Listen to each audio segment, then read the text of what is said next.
What's going on, everybody? Welcome to another episode of the Long Box Sessions. I am your host, Alex Dandino. And I'm Josh Griffey. With feathers? Is that what that is? It's a sexual dust feather applicator. Whatever gets you off. Guys, as always, catch us on all your socials. You know the whole spiel. A little bit of housekeeping. As you know, from time to time, I write comic books. I have gotten involved with a Indiegogo campaign called Housebound, which is an anthology series from a bunch of different comic book writers in the indie comics community. We're raising some money to donate to Hero Initiative, which is a comic book based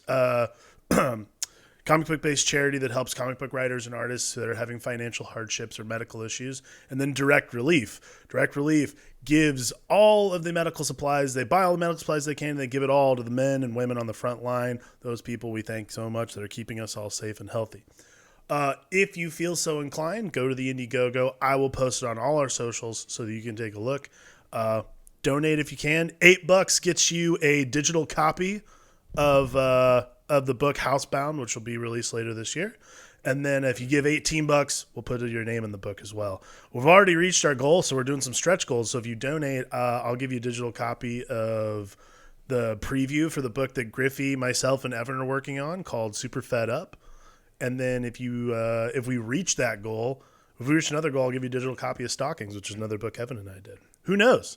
But either way, we'd love for you to donate if you feel so inclined. If you donate enough money, I'll show up to your house and applicate dust to you. There's always that. How could you not this is want one that? of those. My God. I mean, the problem is, this is the thing. You start getting drunk on Zoom all the time, so you're already on Amazon's website, and I just go on these rabbit holes of, like, these are things that I might need. I don't know, right? And then all of a sudden you're like, feather, dust, right? Sex. Those are all good things, I think, right? It's a weird combination. All of them are great. So you order it. It shows up at your house 3 weeks later. You're like, when the fuck did I order this? And then you open the feather and you're like, oh, man, this feels like it feels good on the skin, right? You're like, this feels good on the skin. I understand now why people like angels and stuff, right? Like, that makes sense. The mythology more to me now. But then you open up the dust packet and you're like, oh, this smells like every grandma. The least best sex smell is grandma smell. I don't know. It's been weird. All right, housekeeping out of the way. Like we said, it's been weird. We hope you're staying safe. Charity and dust application. Charity, sex dust application. Here it is, guys. Don't order okay. this if you're on the YouTube. Safe. Honey dust. It doesn't smell like honey. It smells like your old aunt that calls you honey at Thanksgiving. It's gross. Not good. We hope you are staying safe out there and healthy. Please make sure that you are respecting social distancing. Unless your state's opened up, then do whatever the hell you want, I guess. I don't know. Yeah, that'll work out. Yeah, that'll work out. We got, first thing I wanted to ask you, Griffey. Yeah. Hot take. All 9 of the Star Wars movies are available. All 9 of the Skywalker Saga movies are available on Disney+. Did Rise of the Skywalker come to Disney+? It did. It's out today because it's May the 4th. I wanted to dig into that because I've been seeing a lot of the debates now that we're further away, and it was really kind of. I always have that. Star Wars is very emotional for me in the theater, and I need a little time to back away and think. Like, I saw this meme the other day about Star Wars that cracked me the fuck up. When the old lady's like, "Who are you? What's your name?" And Rey's just like, "I'm Rey Skywalker," and the old lady's like, oh, so your parents fled from their life, kept you safe, and died trying to save you, and their name's not good enough for you? Fuck you, you piece of shit. I was like, that's a really good one. Like, that's a great That's pretty good. Like, Rey's parents, they kind of did the thing. No, but I don't know, because I think the further I've gotten out from the new, because this is the thing, I actually am in a D&D campaign right now that started as a nonstop argument over the new series. Right, so it's called The Best Campaign, and our name is like J.J. Abrams' name backward. That's like our world name and shit. And we just we're like doing missions for like the original order, I think. So it's like it's become this like really out of control joke how much this guy in our group hates the sequel series. Right. And I don't know. I've had some time to kind of like step back from it. And I'm just sad, man. Like the further back I get, I'm like, it just all feels so disjointed, Yeah. man. Like it feels Well, really yeah. I mean, disjointed. none of them seem like. Well, and this is what I was gonna say. Because now that it's out, all 9 are on Disney Plus. I think I might actually watch all 9 like consecutively. I don't know why. I What? don't want to watch. You're the gonna prequels, redo really. the prequels? I thought we already did that. I think I'm going to, like, just from my own personal experience, simply just do it because I agree. Like the last 3 feel very disjointed and very much like their own movies, and not really doing the same thing that even like the prequels did, which was at least tell a 3-act story, so to speak. So I really want to go back and watch all 9 and see if I get something more or less even out of some of the other ones. With now the story being completed, maybe I'll see some things knowing the full well the ending altogether might be even more interesting. Maybe makes the prequels a little more bearable. I don't know. What do you think? Is that a good idea? I mean, I know we always talk about prequels being First dog off, shit, but no. We rewatched the prequels last summer, and again, we're trying to spend more time on this show talking about things that we really like. We think that's important, right? Because we've been talking amongst ourselves, and there's so much things that people hate. Like there was an article that came out this week called "Why Empire Strikes Back is Overrated." This guy on BBC.com took a shot, and he's like, "Man, I wish I could agree, but it sucks." And I like opened it, and I was like, God, like just even reading, I was like, we're in such a hot take piece of shit culture where everyone's trying to outsmart everyone else, right? So if you can be the guy that can explain to us why Empire sucks, that's valuable now, you know?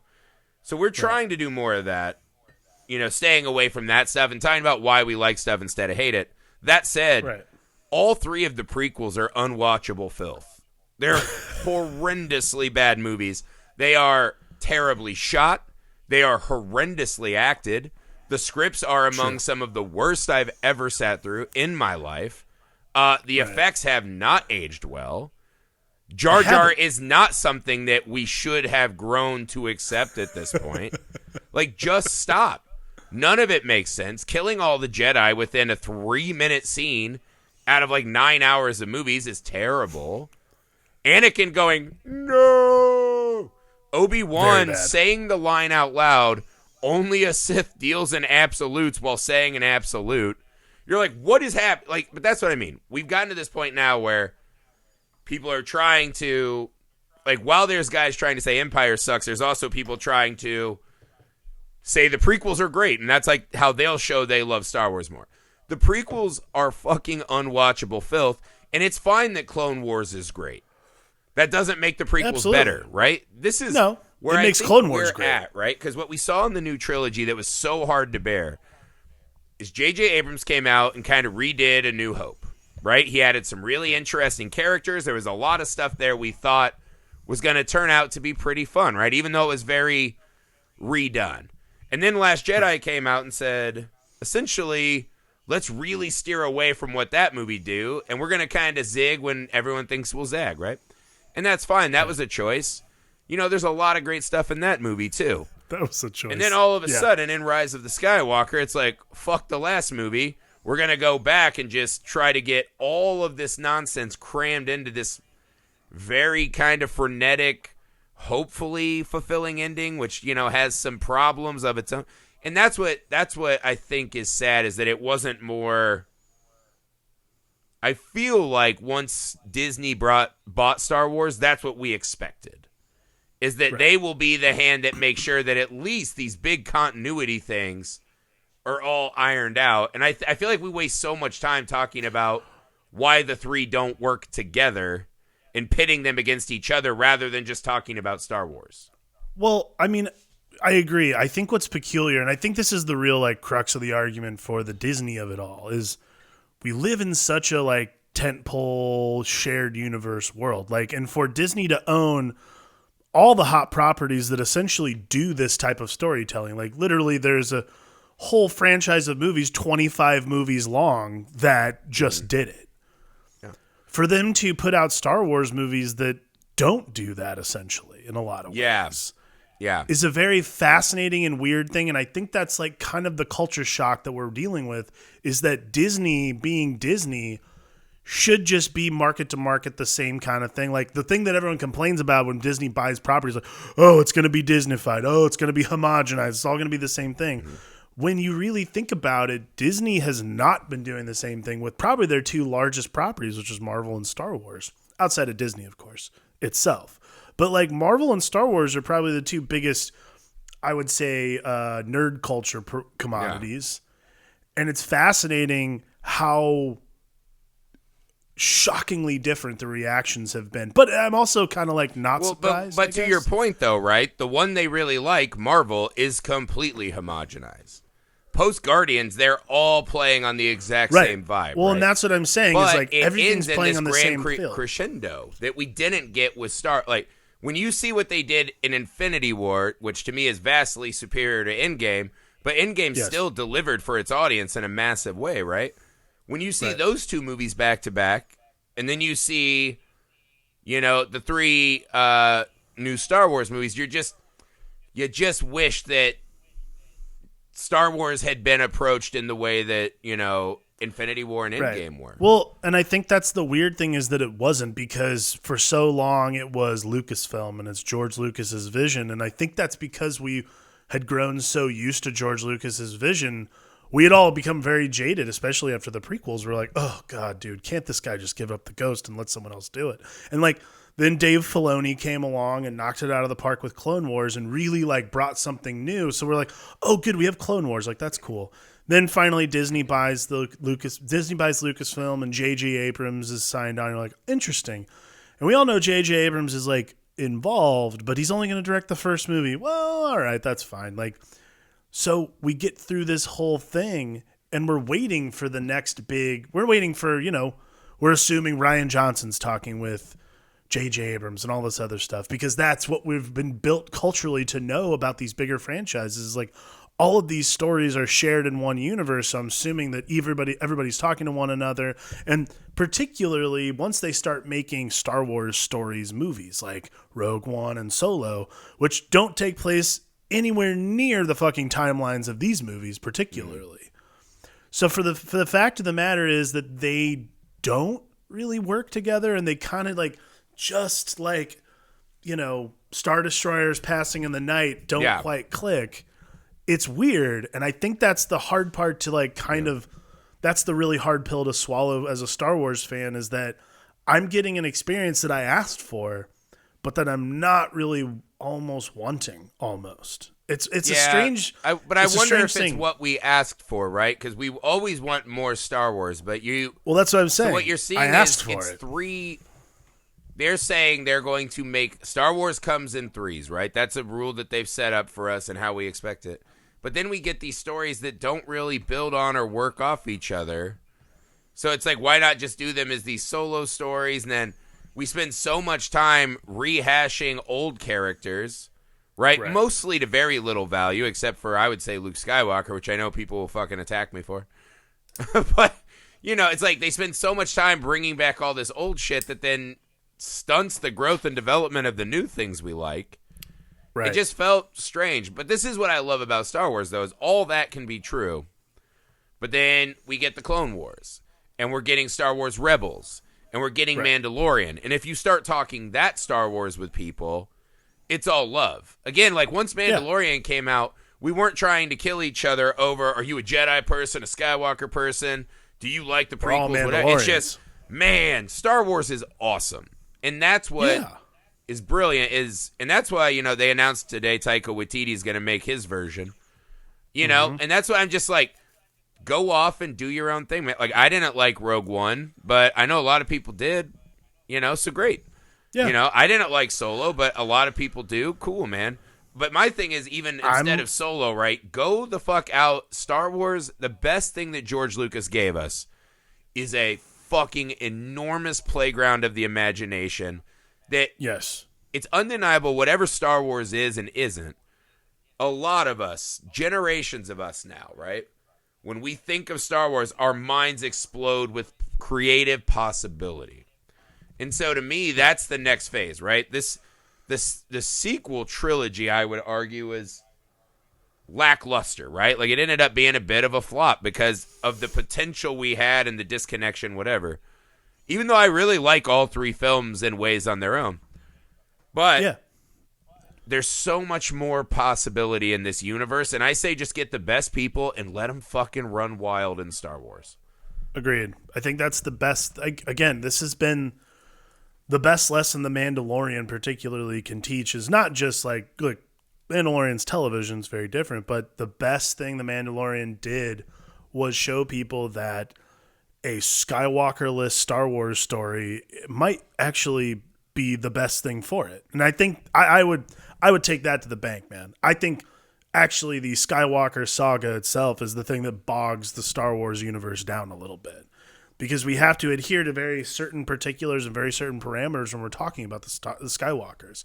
When you take that out of the equation, you're absolutely right. You just have this infinite universe of possibilities. And for us to not explore that is next to criminal. So the fact that that's no longer an issue means I think we're about to see a renaissance of Star Wars, personally. Yeah. And that's the thing. Say what you will about any of them, right? But the scene that I will most remember in the three new movies is the very last scene we see in Last Jedi, where it's a little kid who's essentially a slave on a planet. He's cleaning out stalls of these giant beasts. You know, they're playing with little homemade Star Wars toys, telling the story of Luke Skywalker, you know, on the planet with his lightsaber, right? This, as we've seen Luke saying, you know, that's not who I am, and then the kind of ruse of it, but you see the mythology, right? Like, I love the way that that is showing us ourselves. And then you see him just go up and look at the stars, and you just see what we all saw at one point, which is, fuck, we just want to be out there playing with them, man. And that is what Star Wars can give us that I really think is unparalleled. I mean, maybe Harry Potter, like Doctor Who has pretty rad, but like I don't think Marvel fans watch that and they're like, we really project ourselves into those movies. Like Star Wars is really, really liked. And so that's why I think because I always read Star Wars is dead, Rise of Skywalker killed it, Last Jedi killed it, the prequels killed it. I was like, Star Wars will always be here, and I'm assuming we're still gonna get kick-ass shit all the time. So, you know, I would assume it as well. It's weird. Actually, yeah, for my I did Ewok adventure with the kids. That was my May the 4th be with you day. Nice. The best Star Wars movie is the Ewok adventure. Fight me. Fight me. Find me in the street, bring your feather, bro. In any sense, I am going to do this. I'm going to watch all 9 in a row just see if I get it. I mean, you have a child and a career, like you have better things to do with your life than rewatch the prequels. Hey man, I want to see if I get a different flavor. That's all. Grand experiment. What the fuck else do I have to do during the day? We're all stuck home. Watch Man's Best Friend again. Phil Alchemist plug. Don't. Actually, I did. There's another. I'm segueing really poorly, but I did want to tell you this.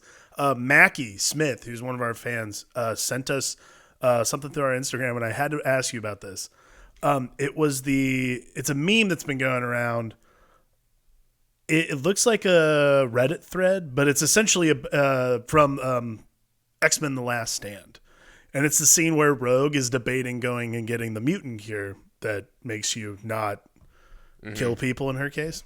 The mutant cure. It's pretty fascinating. And it always comes up because I also feel like we are constantly dealing with, much like stories about how shitty Star Wars has gotten, we're constantly, anytime we're talking about X-Men, every time we read the story, like House of X has been really refreshing because it hasn't been about the mutant cure. But every time we see a movie, particularly, everyone's always trying to cure mutants or like cure it like as a disease. And obviously, X-Men don't feel like they're diseased people; they're just different. Except Rogue, I really do feel bad for Rogue in a lot of this, and I wanted to. She's the only one. I would say like 80% of X-Men, I would be like, this sucks. Well, like, who else? Rogue Jubilee. Instantly kills people.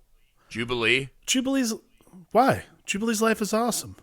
Is it? I get to go on adventure. Like, I have to fight Magneto with fucking the sparklers that 3-year-olds run around with on 4th of July? Yeah, dude. She has a Not job safe. for days. Not safe. All she has to do is show up at kids' birthday parties and do fireworks. Job. Yeah. You're welcome. No, I would She's quit not that shit so deformed I or could go anything, home though. and plug in a Roku box without it exploding and just watch better mutants do shit. What about Nightcrawler? Nightcrawler is shunned by society. Do you think he'd take the cure? I don't, because I think Nightcrawler's struggle is intrinsic to him as a man of faith. Interesting. I think he probably more than most mutants, right? Because I think mutants really fall into the couple categories, right? Where it's you have your Omega level mutants, where when you have so much power, right? And they debate all the time: are they using their powers for good or evil, whatever? But I think they're all glad they have powers to be at the table, right? Right. And in a scary world where people are hunting you, I think it'd be hard to say, yeah, I want to be Colossus, where I can fucking be invincible and fight things. I think those kind of powers are hard to give up, right? Then you've got your kind of deformed outcast mutants, right? Then that becomes a whole, you just cannot ever blend in or live in a society like some of the others, right? So that's its own bag. Right. And then there's teenagers who are like, this sucks, I just want to be with my friends, and or my powers fucking suck. Right. They suck, right? Like X-Men's Last Stand is essentially an entire cast of bad mutants. We're like, yeah, I wouldn't want any of those powers, right? Right. Except for Juggernaut, who gets his powers from magic, if I'm not mistaken. He does, which is another weird thing that never comes up. But here's my question. Or I already asked my question. Sorry. Actually, but here's a thought I had. The Mutant Cure is always the storyline. It's always the big struggle. One of the major issues in the X-Men universe is people always trying to cure them. The thing I liked about House of X is that it's not about a cure. It's actually about what humanity needs from mutants. So if Jonathan Hickman can come up with a better plot, a better concept like House of X, where humanity needs something from the mutants now, if we can do that, is there a better version of the struggle that you still get with the Mutant Cure that isn't just it's a cure-all for these guys who are weird? Is there a better version of that isn't so just like Rogue's story, so to speak? Like Rogue clearly has to deal with the fact that there has to be ways to do it. Like Dark Phoenix is a better version of the Mutant Cure, right? Because Dark Phoenix says, what if you are one of these Omega level mutants and you get taken up? The Phoenix essentially is an invading force in her body, the same way a mutant gene would be for other mutants, right? So that is, in a way, it's the same story of something beyond your control that takes, because being a mutant takes over your life, right? Then you're branded, you're running for your safety, and you get caught up in these gang fights that everyone's having. So it's a big ordeal. To me, when I think of the curing mutants, it's so funny. I rarely think of it as mutants wanting the cure. It's people wanting to cure them, which means kill them. Exactly. Right? It's people always wanting to do it to them. It's all eugenics, right? And that's an important part because X-Men is so built into, people hiding or unable to be who they truly are because other people want to destroy them for being different. So, the cure is just this kind of perfect catch-all for the biggest, most, explosive elements that X-Men contains. But yeah, again, I think stuff like Apocalypse and Dark Phoenix, they're doing the same story essentially. And then I don't know, we talk about this with Batman and Superman. When you build a hero so much on themes, right? When you're always wrestling with those themes, they're going to manifest, even in very disparate situations. Like they're always there. Right. But then here's my other question. Think about Rogue's case particularly, because that's really what the joke of the meme is about, is literally Storm sitting there, they can't cure us. And it's okay, you're a person who looks normal and literally just commands the weather. This person has no other issue other than the fact that she absorbs people's life forces and murders them if she touches them. Yeah. So if you can peel the layers back to Rogue's story and make something more interesting than simply she doesn't want to be Rogue anymore. Because they tried to do this in the 90s where she because in the cartoon she absorbs Captain Marvel's powers. powers, and that's how she's like strong and powerful in the cartoons. I don't know if that actually came out of the comics. I feel like it did not, but I don't really know, to be honest with you. Can you reconstruct Rogue's motivation, though, and try to make it a more interesting thing simply than she doesn't want her powers anymore? Could you make it more entertaining and more interesting if it was not just like, oh, there's a cure, Rogue wants it, she doesn't want to have to be this version of herself anymore? Because I think that is where like a Mr. Sinister kind of comes into play. Because Mr. Sinister, being who he is, like he did it with Scott, where he literally rearranges his brain so that he can control his optic blasts. Yeah. I mean, that's what it... I think the best mutant characters, they're grappling with what they are. Right? And Rogue has a really awesome power and is a very powerful mutant. So to give that up for something as simple as a hug, a kiss, right? Like I've thought of scenarios like I would be interested in seeing a Rogue pregnancy storyline. You know, what happens to that child, right? Because the child is sucking life force from its mother in a way to survive. Would that go both ways with her? How would that happen? So there are these things, but then again, if Rogue has a child, and that child's born with a mutant gene, and she gave up her powers and can't defend it anymore, I mean, I think that's the struggle. Is again, when you are gifted to such a degree, I think the story often just revolves back to how hard it would be to give that up, even when it makes your life different. And that's the other thing. A lot of these people don't choose the lives they're in. Like most of Xavier's students have shit powers, and they'd probably rather just be normal kids at school, right? Right. But see, Rogue is different because she's so way up here in power level. Right, and I think you've locked into something, though, that I think it would be interesting for a Rogue book is the postmortem of her actually being cured, quote unquote. Like, that to me is a far more interesting story because Rogue then has to grapple with the fact that what makes her is no longer a thing. Like she's no longer special. She's no longer an X-Men. Yeah. She's no longer. But then you run the really scary story risk.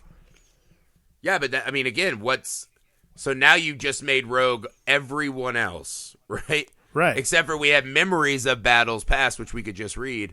What would you do to make that book worth reading? I mean, to me, it becomes a character study about the willingness to, like, it becomes a character study about buyer's remorse for one, because I think she'd absolutely be like super depressed about not just not being able to like participate, but also just being a different person. You fundamentally changed who you are. Like that is something that comes up with everybody. When you make a serious life choice, like I can tell you right now, we've been parents for a year. We are both fundamentally changed people. We have changed our lives for the better, I think. But like that kid changes everything. The circumstance you decide to give yourself in your life changes you as fundamentally as a person. So to me, a book about a superhero who chooses actively not to be a superhero anymore, but particularly in that team of superheroes, someone who has an incredible power like that, someone who has the ability to do that, simply deciding because you're right, she has no tactile knowledge of other people, simply because she just wants to touch another person. That's a fascinating thing to me. That's a fascinating thing because once you're on the other side of that, then what? It's not a take back. There has to be a way, because I think it's one of the like go-to moves that writers do with comic book characters that I actually don't really appreciate the value of an enormous amount, which is, I want to write Superman, but take his powers away. You know what I mean? Oh, no. Like see, that's totally different to me. I think Rogue trying to have as normal a life as she can while still having her powers. I think the refusal to use powers is so much more interesting than the powers are gone. Well, no, I agree, and I think those stories are more interesting. Yeah, obviously, Superman's a much more interesting they ran a long character. story with Rogue, or they did that with Storm, where Storm lost her powers, and then she just trained to be like an awesome martial artist until eventually she was able to get her powers back.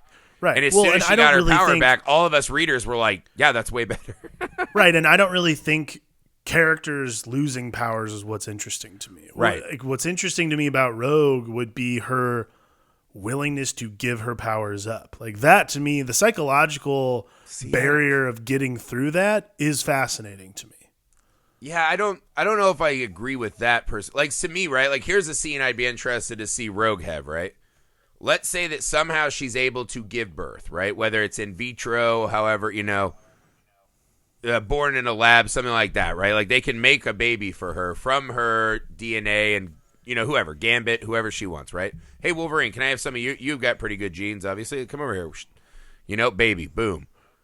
But then watching Rogue unable to touch that child, unable to breastfeed that child, right? Those kind of seminal parenting moments where those bonding moments with kids, because that's it.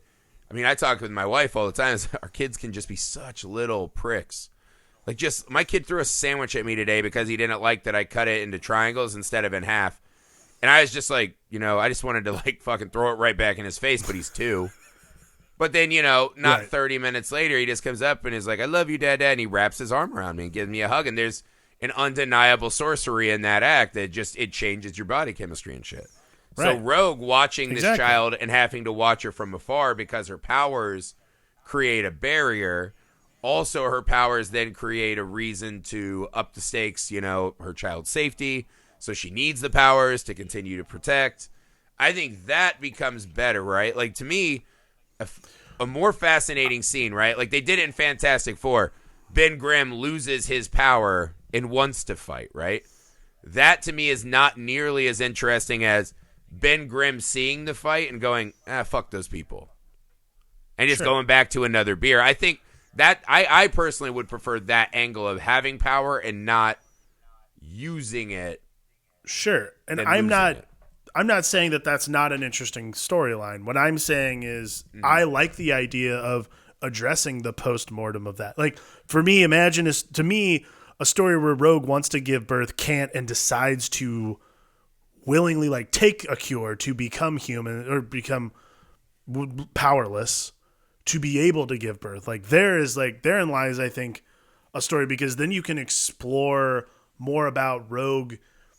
Because, I look at my wife. She gave birth. Like, it's the most amazing thing I've ever seen in my life. Like, I have absolutely no capacity. That shit is a horror show. That's not amazing. That's the wrong. I don't see how you can. Because I always hear people like, "Well, I believe in God because I watched my son being born." And I was like, I don't that's believe not what in I'm God getting at. because what I'm saying is I watched my wife press a fucking basketball out of her body, and you're like, that's not intelligent design, my friends. There has to be, like, why do humans not lay eggs? Sorry, that's a whole different tangent. Yeah, that's not what I'm talking about at all.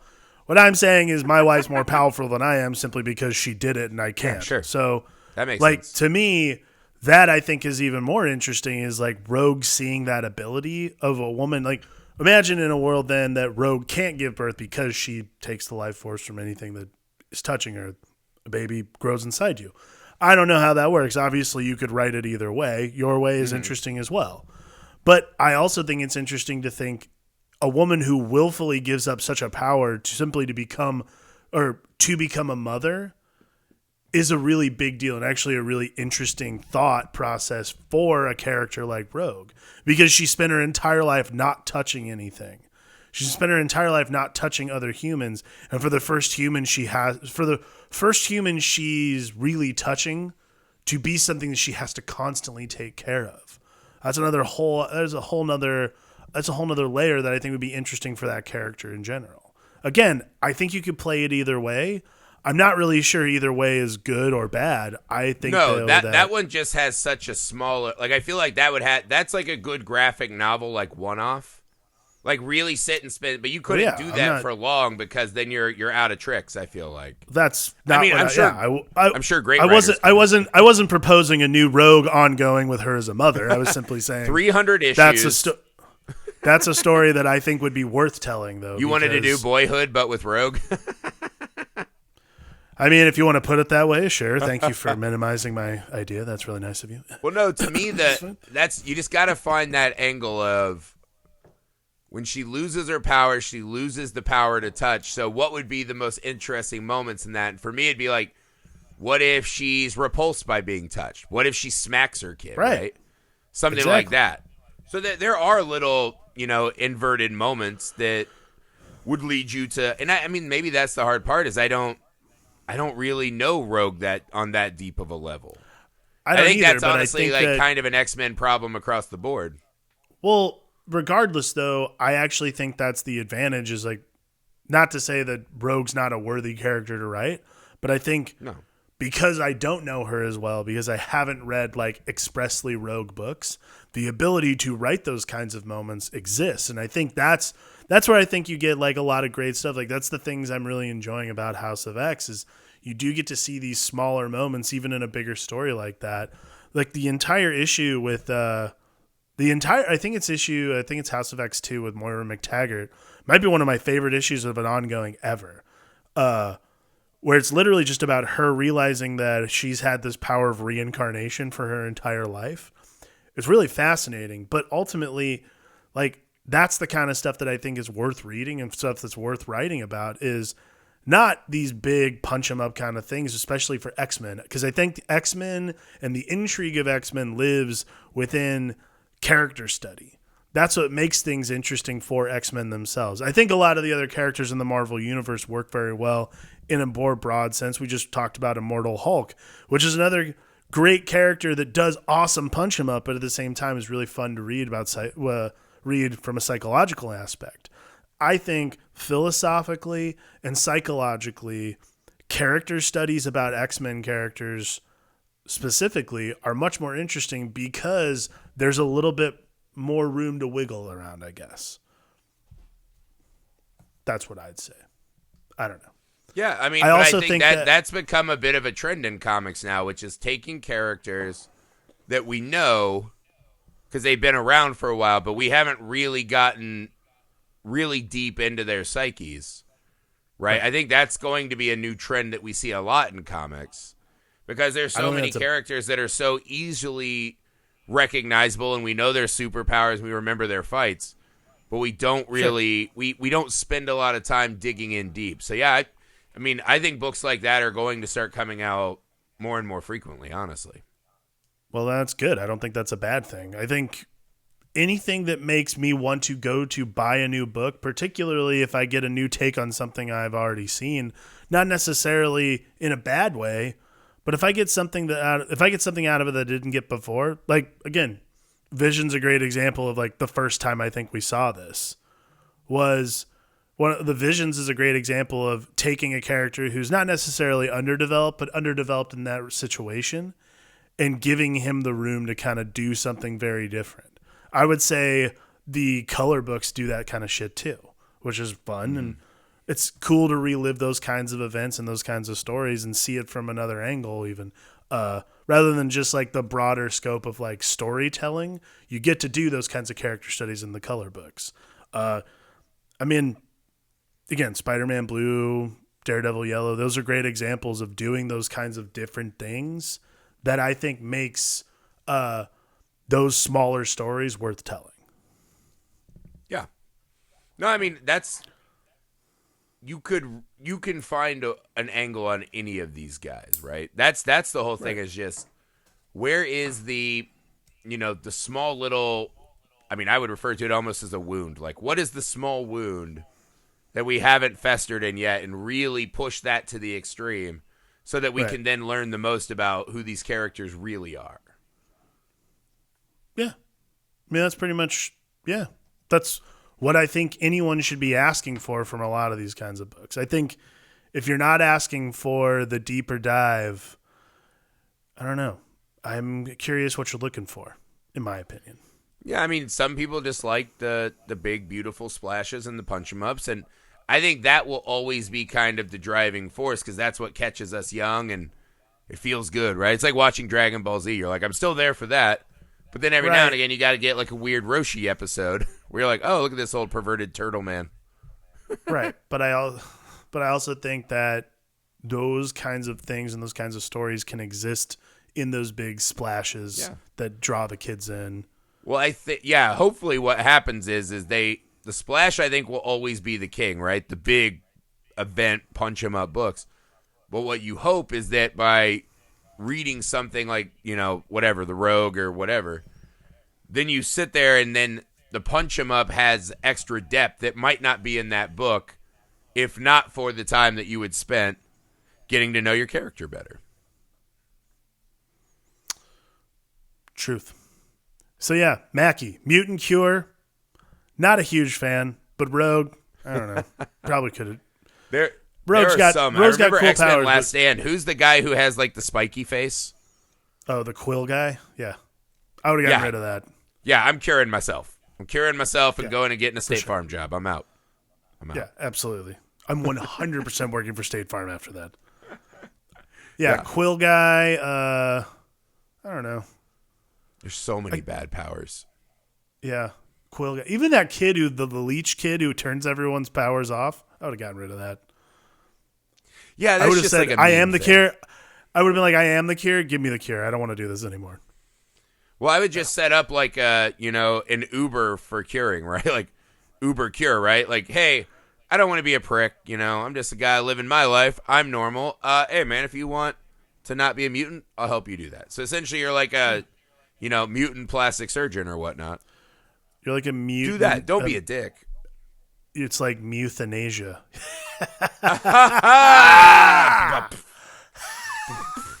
Sorry. Big bucks. That's why they pay us the no bucks, guys. Wordplay. Oh, my God. As always, you can catch us on all your socials. I'm sure you're somewhere. Instagram, Facebook, Twitter. Please go to Apple Podcasts, write a review, subscribe to the show. Tell us how you feel about it. Tell us you love it. That would be lovely. Yeah. Then, after you're done doing that, switch to our other pod, the Film Alchemist podcast. Write a review there, subscribe there. Well, thank you. Also, make sure you go to YouTube and subscribe to us on Nerd Alchemists, plural with an S. I'm always going to remember it because you always say it that way. And finally, guys, if you feel so inclined, I'll put the link up on our socials, but please go to the Indiegogo page for the anthology Housebound. We're raising money for Hero Initiative and Direct Relief. If you donate, we'll send you a cool comic. It's all digital. You don't have to touch anything. You don't have to get your hands on anything possibly dirty. So, what better idea than that? Also, if you go there, you get to see my ugly mug in a campaign video. So there's always that too. Campaign videos. Woo! Guys, we hope you're having a good week. We hope you're staying safe. Give the big bucks. Get the dust. Get the duster. Get the big bucks. Donate, and I'll give you a duster. How's that? Yeah, baby. No, I'm not doing that. But I'll give you some of this grandma dust.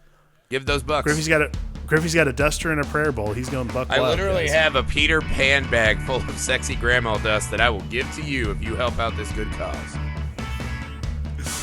Guys, I hope you're having a good week. From the Long Box Sessions, I'm Alex Tandino. And I'm Josh Griffey. Stay safe out there.